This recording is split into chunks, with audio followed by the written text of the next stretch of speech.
it just like wasn't right. I finally got back this year. Are you going to ask Miggs about who he's pitching tomorrow? I'm pretty sure that one's pretty easy. Coach, if you want to start with an opening statement, and then after that we'll open it up for questions. Yeah, I really thought for us, that was a game that had everything.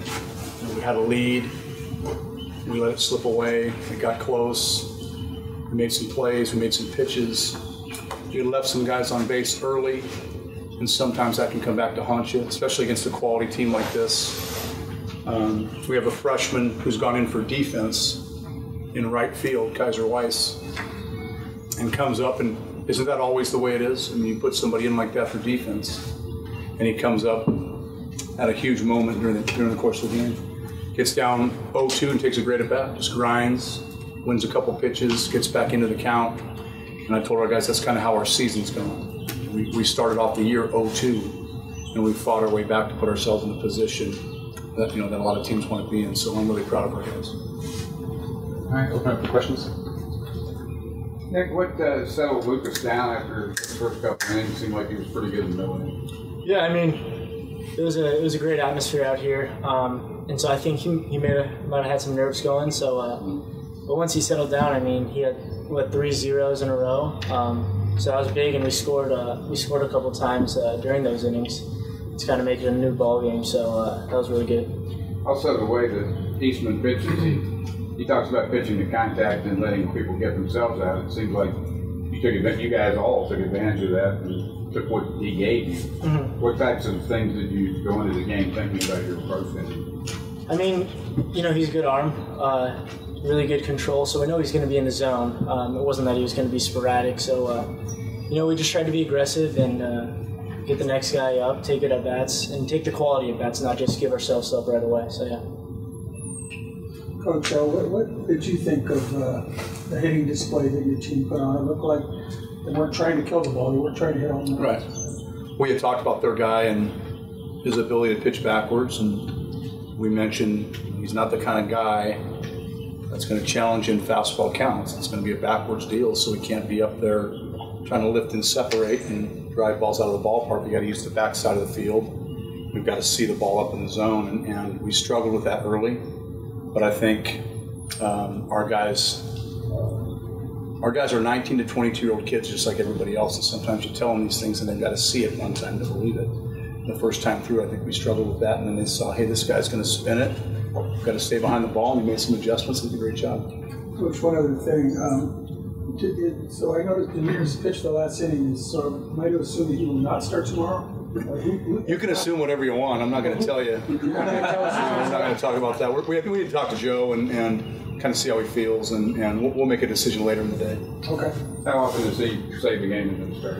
I think that's the third time he's done that. And each time, to be fair to you, we pushed him back to center.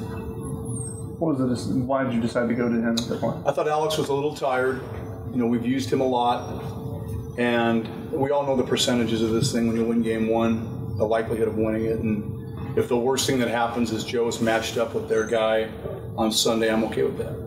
But we needed to win. And my thing was, it would have been such a wind out of our sails kind of thing if they came back and clipped us, that I think it would have made tomorrow really difficult. So I felt like we need to take advantage and just shove them out there. A lot of coaches are talking about they want to pitch their quote-unquote ace in game two, and some coaches don't. What's your philosophy? I've always thought that game two was the most important game of the weekend. I feel like if you lose game one, you have to win game two, so it's nice to have your guy going. And if you win game one and you have your guy going, you have a chance to win the series right there. So we've always kind of bought into that, and Lucas has done a great job for us all year. It's a tough situation to be in.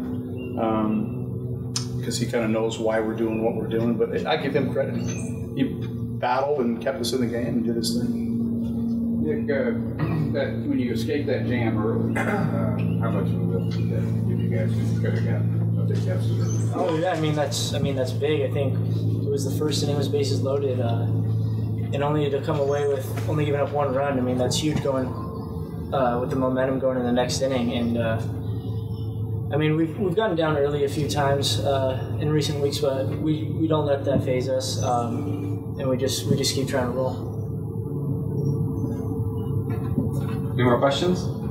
Hey Dave, what about you had some big hits too, and you were aggressive early in counts. Was that part of the game plan against him? Yeah, I mean, he's obviously a really good pitcher, and I mean, like Coach was saying, when he gets ahead, he is in the driver's seat. So I mean, early in the count, you gotta make sure you can capitalize on pitches that he leaves up in the zone, and I put a good swing on a couple and did that.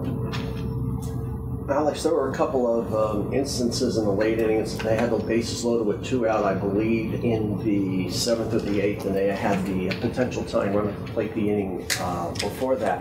What was your approach in those situations?